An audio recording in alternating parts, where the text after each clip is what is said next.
Hiya guys, West Hello. Country Explorer David Amy here. Hi. And as you can see by the sign behind us and by the book we got, yeah, you know where we are. We've come to Wookey Hole today, so I'll do a little bit of recording around the caves. I'm not going to do too much because obviously I want to spend time with my lovely wife Amy, just enjoying them, but I'll do a bit of recording and show you some of what the caves have to offer. And there's also the Wookey Hole witch as well, so hopefully we'll be able to do a bit of recording on her. So yeah guys, hope you enjoy. Coming up to the cave entrance now, just through there.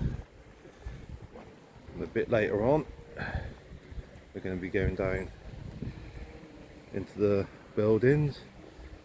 I think that was a mill factory at some point in the past, but we'll be going through that later.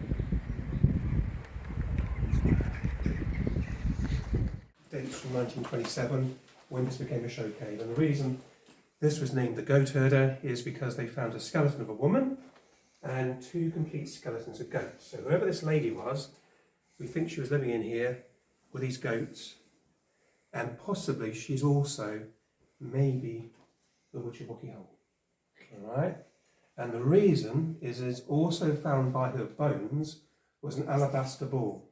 Now alabaster is quite an unusual material. It's a sort of a natural stalagmite really, but shaped. And this ball, we have a copy in our museum by the way, the real one's in Wells, near the cathedral. The real one's about this big. Slightly see-through, and it does look a bit like what you imagine crystal balls to look like. So whoever she was, maybe she's tied in with this legend of the so-called witch of Wookey Hole. There were also other things found near her. There were pottery, there were knives, and yeah, she was living here, we think about between 700 to 1,000 years ago.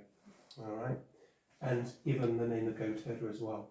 Now there was a guy called Herbert Bulch. He was a postman. He lived in Wells, just down the road, and he did a lot of excavation work in these caves in the late 1880s, 1900s, and he spent almost like 40 years of when he wasn't working digging around in this what we call the Great Cave and the caves in the valley. There's more caves out there as well. He found evidence of Romans, Iron Age people, bones of animals like woolly rhino, woolly mammoth, cave bear and cave hyena, all living at some point pre-Ice Age, I guess, down in the valley area. All right. And the other thing just to point out is when we're going to walk down through here in a few minutes, this again would have been much higher. The floor would have been much, much higher. And to get down to the caves we're going to see in just a moment or so, you went down, thing in the corner. Now this over here has a name. It's known as Hell Ladder. It goes up about 8 meters, I guess, and down about 6 meters. If you go up, you connect to those passageways above here, right? And if you go down, you end up going down to where we're going to go in just a moment. So this is Hell Ladder. Now in the legend of the witch, the locals, they kind of blamed the witch for everything that went wrong in their lives out there in the valley, animals dying, you know, all that kind of thing. And so a monk from Glastonbury is sent over here called Father Bernard. In the legend, he makes his way into the cave with his candle and his Bible and heads off down, I guess this one in the corner here, to go and see if he can find the witch. All right. Now in the legend, going down Hell's Ladder was a bit dodgy because if you went down there, the chances are you never came back, especially on Tuesdays. We'll see what happens, shall we? Yes. Yeah. As I say, this is the only piece really speaking. Once we get down the bottom of here, the caves you're going to see, that's what people have been seeing down here for like, you know, thousands and thousands of years. All right, so let's head on down. We'll have a look at the first cave for you. That's a very, very tricky climb. It goes by the name of Hell Ladder because up inside there's like lots of little rocks that stick out like a ladder, I guess. And yeah, you've got to know what you're doing even today to get up and down inside this thing here. All right. This bit here I'll just show you as well. You can see here they actually chipped away the rocks, and when they got to this point to open the show cave, they did a bit of blasting to make the passage a bit bigger for us. You can tell the difference because the rock there is much brighter. And in fact, that orange colour is kind of how those caves should be. When people came in here with their candles and their torches all those thousands of years, loads of smoke came in with them. And so the colours in the first three are quite dark compared to what they actually should be. Just mind your head, Steve.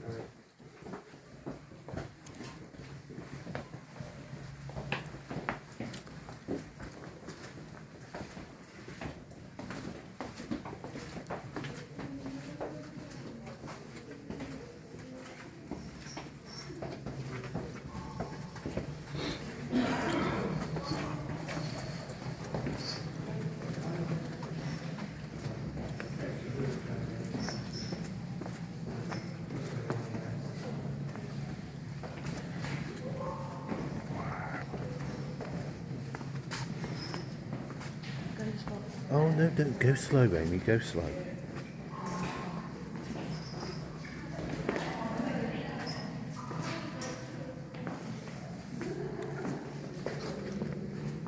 Okay. Yeah, so really speaking, guys, from this point on, everything you see here, apart from obviously the walls and things, is pretty much what people have seen in these caves, all right? You have the river down here. Now this water is moving left to right as you look at it. It's about to leave the cave, so on this right-hand side, that's where the river's leaving, ends up in the valley outside, ends up in the sea near Weston-super-Mare. On this side, it's where it's coming into the caves, and it begins 3 miles away, roughly. All right? Filtered through the rock, which is why it's clear, and it's also why the mill was here. The mill, when it was making paper, they used to make cotton paper for more clothing, mixed with river water. And that cotton paper they made was mainly used for printing banknotes 100, 150 years ago, okay? Because it is clear for most of the year. The only time it doesn't look like this is after a few days of rain. We have a lot of rain here, this goes very cloudy, orange coloured, and sometimes it can flood. We can get a flood down here. Last one we had in 2020, the beach over there, you can see in the boat, that beach was underwater for a couple of days. So it's quite high in the caves here. All right. Now in this cave, known as the Witch's Kitchen, we have the Witch of Wookey Hole. So you guys might want to come back this way towards the steps here. She's looking out across the river. She's quite quiet there in the corner. There she is. This is said to be the witch just over here, look. Can you see like the side of her head? Yeah. So in the legend, she was sprinkled in holy water by Father Bernard, and that turned her to stone. Alright. That has been known as the witch for close to 500 years, that particular thing in the corner. Now I'll also show you, because there's a face in the top. So in the days when there were no lights in here, people walking with their flickering candles, they wouldn't have seen anything, it would be dark over there. But as their light picked out this rock, you might just see a face. I'll just show you here now. See it? You see it? Yeah. The mouth open? Yeah. And maybe that's the face that actually people were seeing as they walked around inside this cave with their candles and their lights. As I say, that's the Witch of Wookey Hole. Just behind you on the floor, we have the witch's dog. And there it is. We don't know what happened to the cat, but the dog got turned to stone. Oh. There's even a bowl of food just there.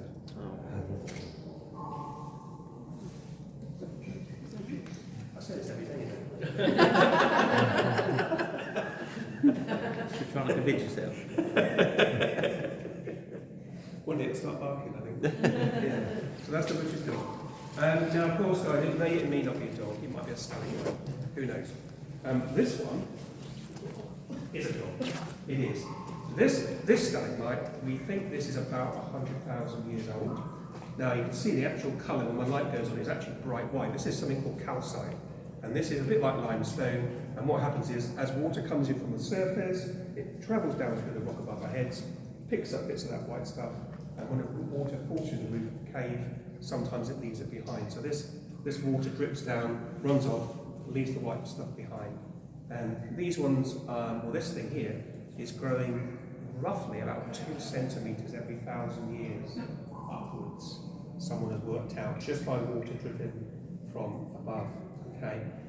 Opposite to those would be a stalactite, and we do have some small ones, not massive ones in these caves. These ones up here would be called a straw. So they're hollow. They're like a drinking straw. That's how they begin their life. And those ones, a bit of a guess here, I would say they're probably tens of thousands of years old. Just those little things on the roof there. All right.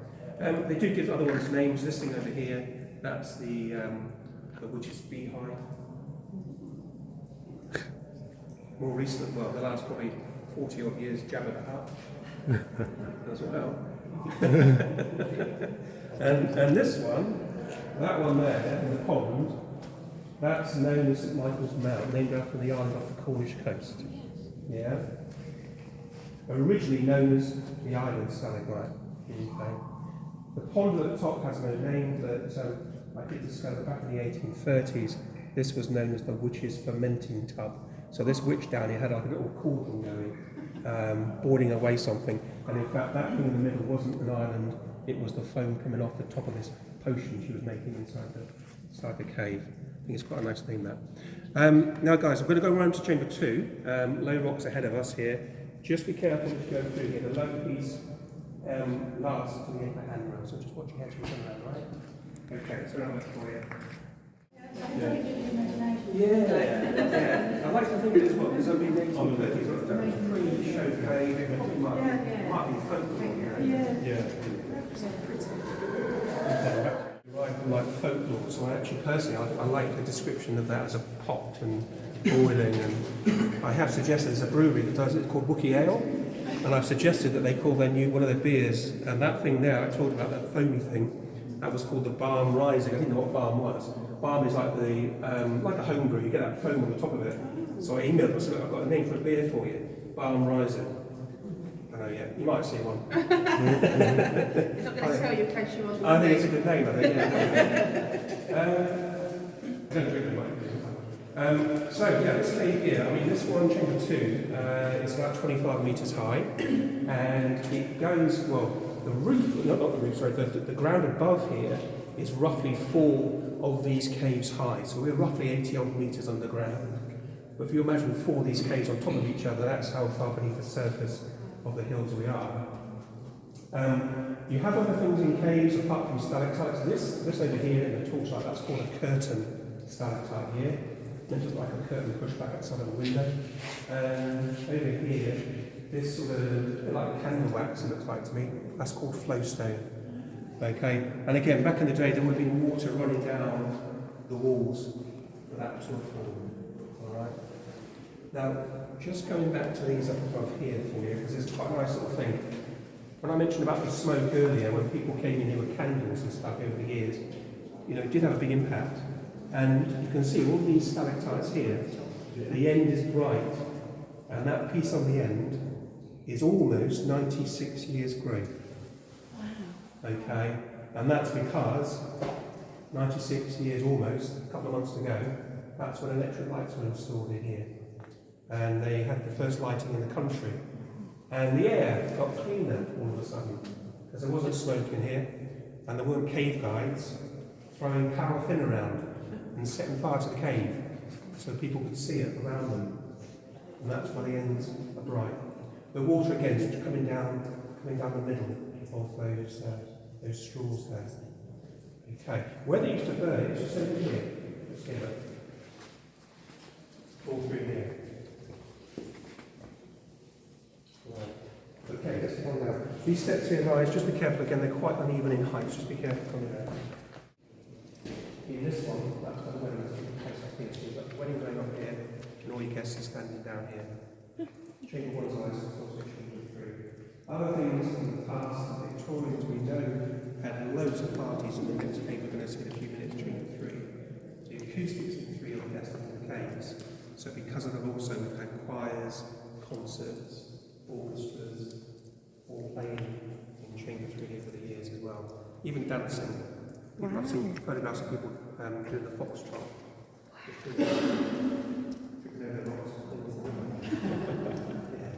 But yeah, the orchestra was sitting down there by the archway. Now this water here is water that's coming in from chamber 3. Okay. Now what happens here is if the river is flowing fast, too fast to get out of chamber 3, it starts to collect here. So if we see water rising here, it might be we're in for a flood, because this bit of the cave down here is where it all kind of happens. Okay, so this is where the point where we might have to shut the day maybe if it happens. And also it's deep, it's about 5 metres down here.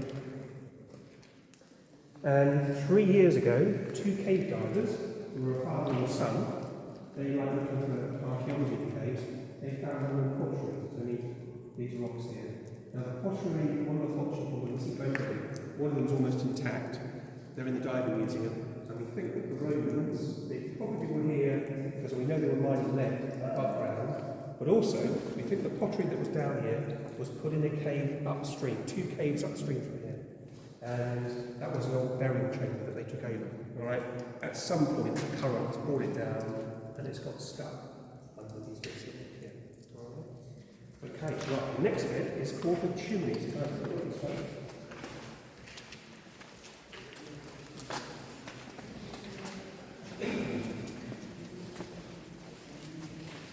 You actually said to do the chimneys. Nice up.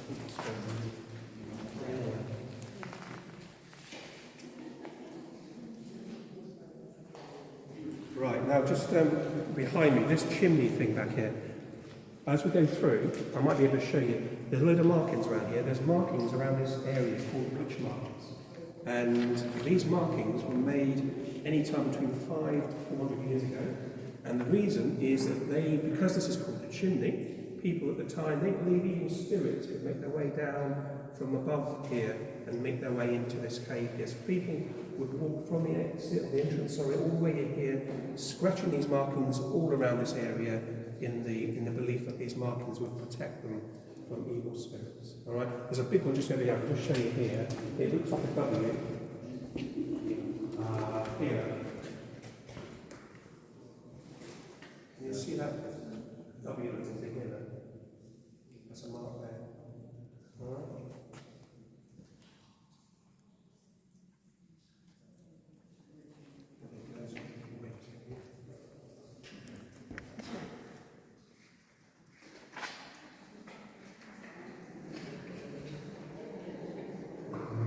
Yeah, come on this way, guys. Just mind your heads. The 2 low ones, the second one is low for a while. You might just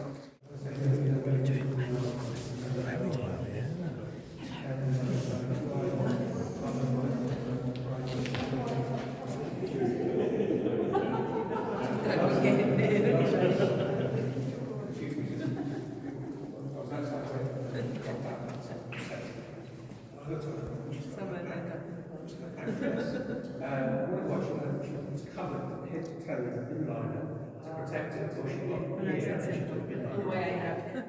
It is the most popular one in recent, modern times to get married in, and yeah, choirs and concerts in the past. Now, the cave shape, which is different to all the others, is down to flooding, and when you get this cave underwater, which does still happen, you get a big old whirlpool in here. Now, this whirlpool, we reckon, at the end of ice ages, was going on for thousands of years at a time, and that's why you've got this cave, this very flat dome shape that you see here. The river, just to point out for you, is coming in from right over here, so where you have that little space just opposite from where I'm standing, there's an archway that goes under the water. The archway is dropping down about 4 metres across there, and the river is flowing left to right, back near these steps, back to the first chamber. All right. In the middle, it's about a good 8 metres, about 24 feet deep, maybe. Hard to tell the reflection. So this would be the highest point in here for water to come back. Yes. Yeah. Now, when I mentioned at the start about 4 caves, that cave we can't see has only been flooded for the last 200 years because of a dam that was built for the mill. The dam is still there. So when that was built in the 1850s, that raised the river in here because they wanted to use the water for paper making. It flooded 4, but 4 originally was the end of the caves as they were. And that cave, that's where we think the Romans put the pottery, and we also think that's where, well, we know, we found skeletons. Iron Age people were burying their dead. That was a burial chamber about 2,500 years ago. The Iron Age people would have seen that cave as a very safe, sacred place because it was the furthest point into the cave, and maybe that's why they were using it for that purpose. Now, the cave in the last 80 years has been used by divers. So the very first ever recorded cave dive took place in here back in 1935. So what we had was 6 cavers who thought they'd try their hand at diving in a cave. It hadn't been done before. They had practiced on top of the hills. They actually had some success with a hose pipe and a bicycle pump, and they were able to prove they could swim underwater through a water-filled sump and get to a cave the other side. And literally did. They used a bicycle pump and a hose pipe. Now, by the time they got here, they had a bit more equipment. They had some diving equipment that they'd been lent by the Navy, but they still had hoses. Hoses this time to hand pumps, not bicycle pumps. And what you had were 2 divers. The first 2 left from over here. Behind here, where they were standing, was where 2 people operated the hand pump. And they practiced for weeks above ground because they had to learn to pump air in time with the person breathing in the suit as well. It wasn't just a question of just pumping and it'll be all right. They had to pump it in time as well. And in lighting terms, these people had removed someone's car headlights and made the outer casing of these headlamps waterproof, attached a great big long sort of cable to a car battery back here. So when they were walking under the water, these divers were carrying a car headlight with them to see where they were going. And the first 2 over here, they were called Graham Malcolm and Penelope Powell. And they took roughly half an hour to walk under here, under the arch, into a small chamber 4, which is flooded, turn around and come back out. And that was the first ever recorded cave dive, we believe, in the world. Someone may have done it somewhere else and they never told anyone. But this is the first ever recorded dive in a cave. Now the 6 of them, because there were 6 cavers here, they were here every weekend. And by September, they had got 50 metres up the river from here. So they had found, from here, 4 more chambers. The next 3 are completely underwater, and chamber 7 would be, for them, the first cave where they could get above the water level into an airspace. All right. So what we're going to do in a moment is use some tunnels. So these tunnels we have here, this is how we can go further now. The caves we see around here, just to mention, are all caves found by divers. Okay, so they went that way years before, and then years after, these tunnels opened so we could go and see some caves that they found. All right. So guys, just mind your heads again before the steps, and then we'll take a walk down this tunnel here for first step 2. All right.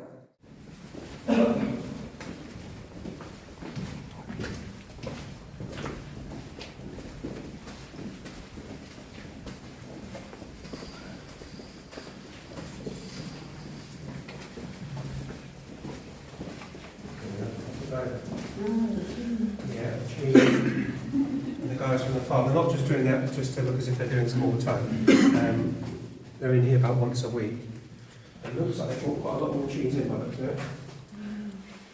So the ones on the right, they initially bring them in covered in the plastic, then that gets removed, and what you then have is a cheese coated in a cloth, smeared in lard.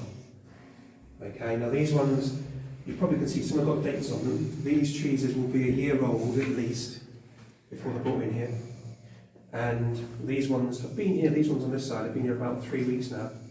And they could be in there for up to another year. Okay.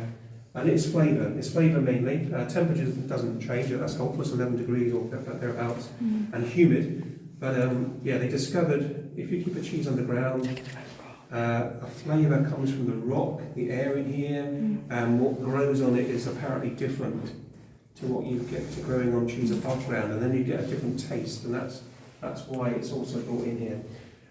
So these guys will say they're in here normally once a week. When these are ready to go, they'll go back to the farm, the cloth comes off from the outside, and you've got normal looking cheddar inside, but it does taste different. All right. And sold across the country, so you might see it in some of the bigger supermarkets, farm shops, they sell it. It'll say something like Ford Farm, Cambridge cheddar.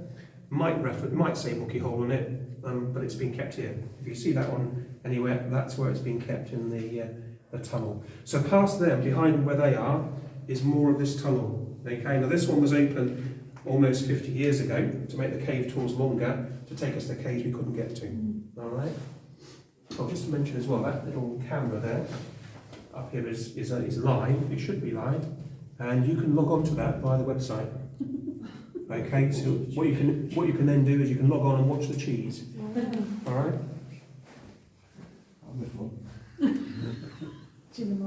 And this is probably the busiest that the camera would get. The most you're going to see on a camera is with these two guys cleaning the floor.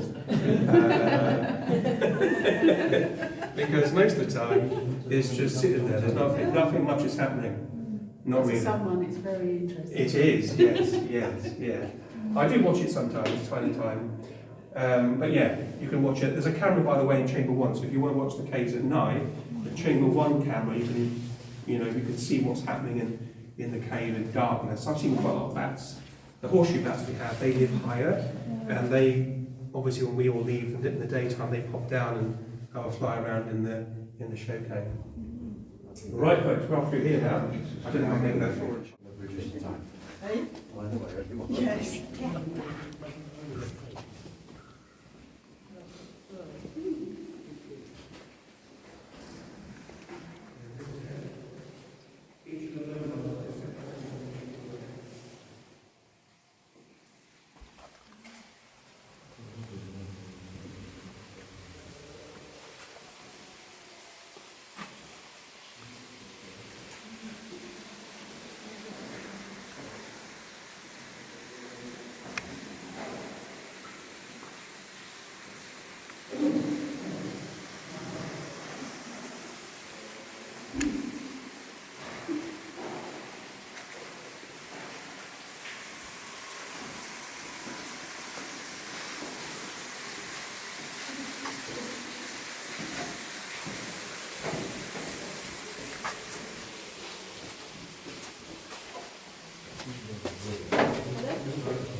So this, guys, is 9. It's the cathedral chamber. And this was found back in 1948. Just as you're coming around the corner, that rope from the river down there, that's the diving line. And if a diver was in here, they follow that line back, 15 minutes or so underwater, you come out through the archway that we couldn't see in chamber 3. Alright? The bridges there, that's part of the caving that we do. You can see the guys down here. There we are, just back, just come down there. So that's part of the caving experience.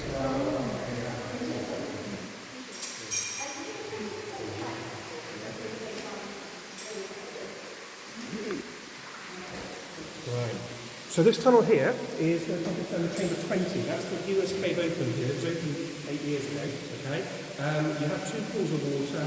The water down here is where the divers would have started from, and I'm told today it still takes a good 25 minutes to swim from this pool of water down here to get to the cave that we're going to see at the end of the tunnel for you. Okay, we have to come back to get out, and our exit later is over here. Okay, so we're going to go down here, and then come back out the tunnel. All right. I can show you now. She's come down. I can show you where she came from if you like. The platform up here, look. There. So that you climb up to that one, up through here, and then you disappear into like a chimney shaped thing, and that's where you reappear. And when you're standing up there, you've still got another further high again. It's not the top. It goes up. Yeah.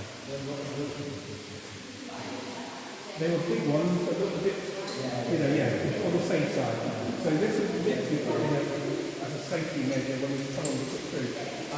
Nothing's happened, nothing's happened since, but yeah, just feel straight side. Some of those things are wedged up there in the roof. Yeah. Right, okay, we've gone around here now, guys, right? No, I'm going to tuck myself in the corner out of the way. That's like, I've got Chris is down as well. Yeah, I can see it. I don't know, I thought it was I got a big party and then I realised they were in, so anyway. Sarah, Karen's amongst them. Pardon? Karen's amongst them. Oh, yeah, and Amber is as well, I think. Yeah. Right, okay. Now guys, you might, if you can just go on the left-hand side, you wouldn't mind, just let these guys in front of us come out. So this tunnel was opened all those 8 years ago to take us to Chamber 20. And when we get down there, 20 is a lot different. What we find here is the rock is different. We're leaving this mixture, which is called conglomerate, which is sandstone, limestone, and pebbles, and it's all limestone down this end here, okay? So we're going to look down here. Sorry. No, it's not. Right. Thank you. I'm good, you? I'm alright.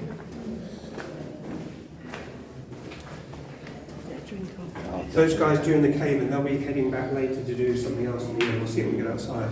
We'll get outside the end. Right, okay, Chamber 20 coming up. Come over there.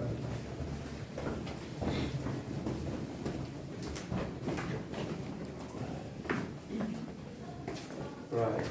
I'll just give you a bit here before we go in. So this cave was found 53 years ago. And as I say, it's a good 25-minute swim from Chamber 9. The thing about this cave, though, this was the first cave when they got here at airspace. I mean, there's a bit in Chamber 10, that little cave you saw down the first bit of tunnel. But to go from 9, this was the first one where you could actually get out of the water and have a bit of a break. When this was found, none of these tunnels were here. So they actually started in Chamber 3, and from 3, this is a good 50 minutes, even today, to get to this point for a diver. So it was a big old thing to get here. When we're in the cave, this is as far as we go, but the divers, they can swim past the entrance to this thing that they use to get in here, and they can swim another 1.5 miles up the river. So they can get to a thing called the Lake of Gloom, which is just past Chamber 25. Sounds a good place to go, doesn't it? It takes 10 hours for someone to go from that pool of water in 9 down to there and back. They're caving and they're diving, so about 2/3 diving, 1/3 caving. Have to change into caving gear, back into diving gear, to make their tanks last, because to get to that point, 10 hours, you can't physically carry 10 tanks with you unless you have people behind you. So what they tend to do is use things called rebreathers, and these rebreathers recycle the tanks they have. They can get away with maybe 3 to get them all the way down there and come back, all right? And the furthest point that has been discovered is a point found by 2 divers called Rick Stanton and John Valamphan. And those 2 divers are the British divers who found where those boys were trapped in Thailand in those caves with their football coach. To get those guys there, they had other people with them, and on that rescue, some of those people that helped them here also were then off to Thailand to help them when they had that rescue a few years ago. All right? Okay, let's head on in.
try and do that, guys.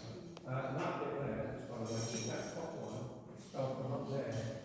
The space is quite similar in shape to kind of possibly an earthquake or a fault in the rock, and it came falling out of the roof there. This great big thing here would have been a big old powerful waterfall. And we don't think it was water that just happened when it rained. This was water coming from frozen lakes that thawed at the ends of ice ages.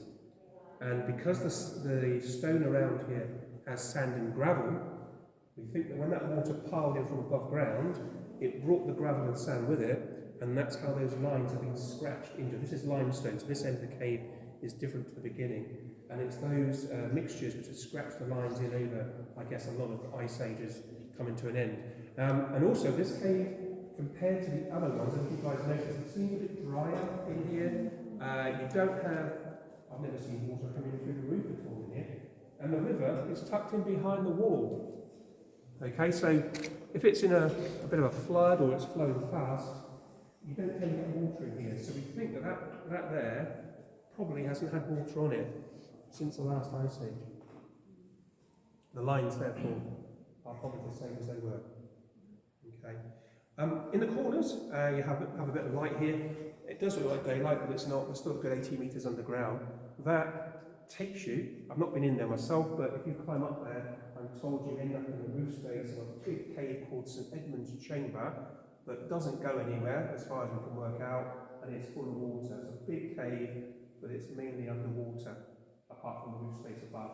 And down this end, you can walk down there. It's quite high down there. But you don't know way down there. You can go 700 metres. Goes on a long way that way. That bit of cave there.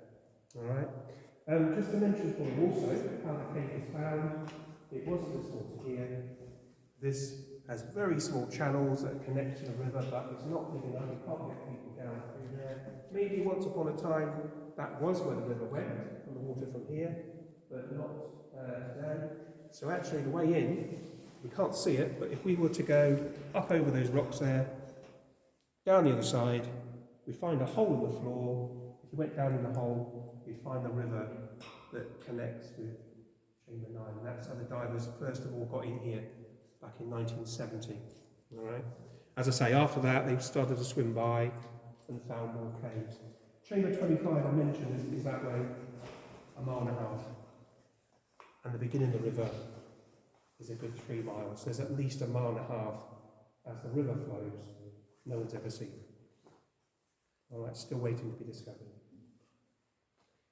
Okay, if you want to see a bit more about the caves, guys, there are some museums. We've got a cave museum which has a model of the caves. You can see the shapes and sizes. The diving museum, there's a film. So if you want to watch the film, it's about 40 minutes long. That takes you on a trip down to see what the divers see as they head off down towards the end of Wookey as it is at the moment. You also got some things found from the burial chambers, all kinds of bits and pieces to do with the Iron Age people as well in the museums. Other than that, you've got things like the penny arcades and the mirror maze. You've got the 4D cinema, which is the first thing you'll see. It's called the Witch's Laboratory as you get down the valley there. You've also got restaurant is downstairs, by the way, if you want to eat or drink. Paper making museum. There will be a couple of demonstrations today as well on the paper making, so you can see. I think Colin's down there today. He'll be doing that. You can see how they used to make the paper down in the mill. All right. So there we are, folks. I hope you've enjoyed walking around. Yeah. I will get you guys back down here. We'll head off down the tunnel, and then we'll use the second part of the old one, and that'll get us into the valley. Okay. And as I say, you see the river coming out. You also see the sluice gates and dams that were built in the 1850s. The other caves I mentioned you can't get into, but there are 3 caves out there called Hyena Den, Rhinoceros Hole and Badger Hole. They found, rhinoceros remains in one, badgers in the top one, but that top one was where Neanderthals were living a long time ago. The bottom one, Hyena Den, that's where they found remains of hyena. But yeah, you can't get into them, but you can see them from the paths as you go around, all right? Okay, let's go actually. Thank you. Thanks so much. Big orange cloud there, that's iron. That's iron oxide. Yeah, that's brought in from the water by the soil above ground. And just before we go, just one other thing to show you here. Up on this side, if you look up on the wall, there's loads of like dents in the wall here. These dents, I'm told, are formed by water, little currents of water. So that means that sometime there was a lot of water in here, much deeper than what it is today. And all that water would have been going back that way to chamber 3, creating that whirlpool, yeah, for thousands and thousands of years. Yeah. But yeah, when you look up at the roof there, we have lights in here at Christmas. We have Christmas lights in here. There's a guy that comes in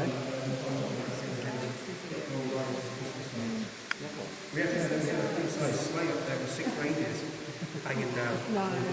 Yeah, honestly. No. Yeah. I'm not vulnerable. Yeah, honestly. Honestly. It was a full-size, 6 reindeer. No. And then when you bring them down at the end of the season, you have to carry them out. No. Honestly, I'm not putting your legs on it, it's true. I'm not that Vulnerable. Yeah, I think he's telling the truth. You think he's telling the truth? Yeah, I think he is.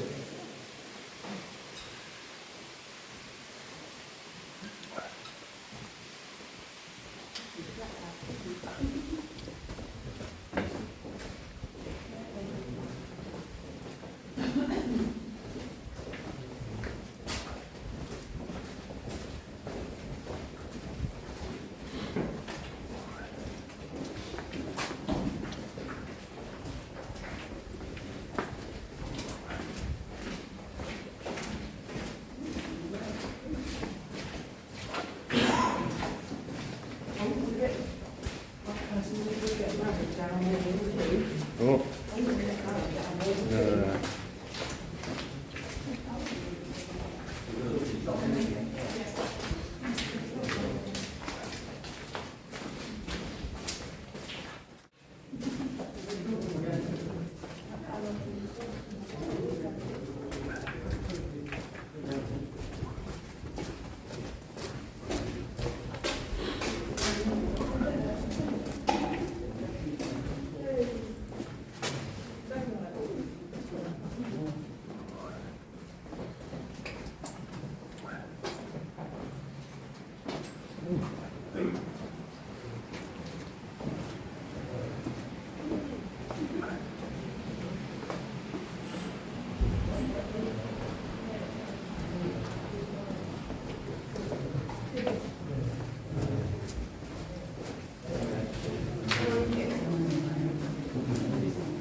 Ooh. I might do that.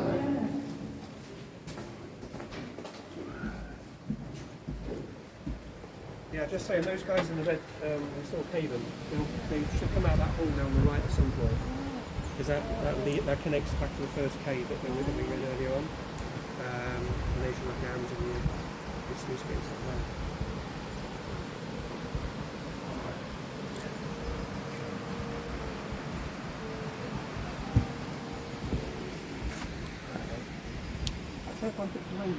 Outro or just recording? I'm it? just recording a minute, Okay, yeah, fine. because I'll probably be doing a bit more Okay, going yeah. down the paper mills. Okay, yeah. Yeah. But no, that was a thoroughly good tour. Yeah. Are you recording that? Oh, yeah, I'm recording at the minute, yeah, but no, that's fine, yeah. This is like a little fairy grotto down here, isn't it? Yeah.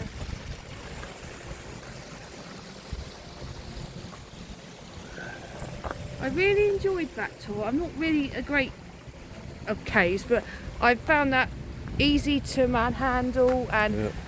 it wasn't any tight spaces Yeah. and things. It was very interesting. Yeah. A couple of low roofs, Yeah. but yeah. But I managed. You managed, yeah. Yeah. There was 8 of us on the tour. And Neil, the guide, he's given me permission to include him in the Yeah. video, so. And he also did filming for 4 in the Bed with someone that brought them here, and he was a tour guide, so they've actually be coming out soon. Soon, yeah. Yeah. I'm not sure about that reindeer. Oh, I believe it. Well, dude, I'm just going to twizzle you around, guys. Yeah, so as we were doing the tour guide, one thing that Neil said was one of the Christmas displays, they had a sleigh and sort of 6 reindeers hanging from a ceiling as part of the Christmas tour guide. I'm a bit sceptical about that. But I believe it actually happened. So Neil can offhand find any photos, but That's quite convenient. So I said to Amy, I'll have to bring her back one Christmas time, see what Christmas displays they are. But see Santa. But I mean, I believe, like putting the sleigh and reindeers, hanging them from a ceiling in one of the caves, I believe that's the kind of thing they would do. So yeah, I'm a believer, but at the moment you're not. I'm not that gullible. Oh, cool. I'm setting myself a challenge. I'm going to see if I can find some photos online or something like that. And, I'm going to find some proof because I want to prove to Amy that they would have done it. So yeah, Neil, I believe you. I believe you. The jury's out. Yeah, it's going to win in your favour, Neil.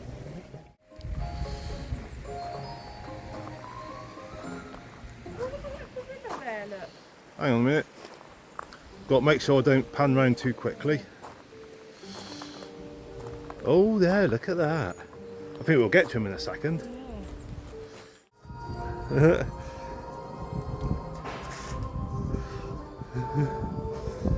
Look at that, it's absolutely massive.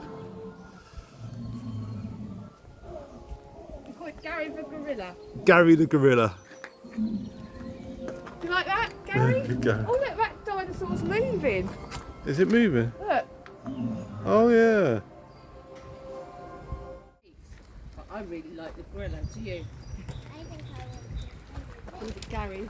Gary the Gorilla. That's a good name.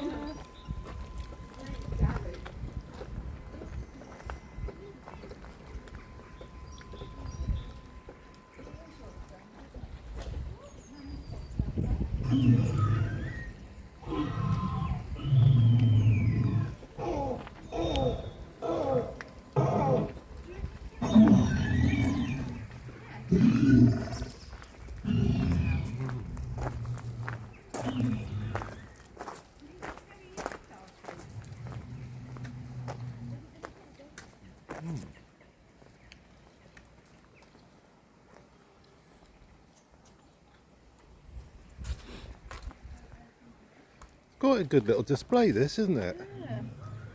Oh, almost for those 2 cavemen.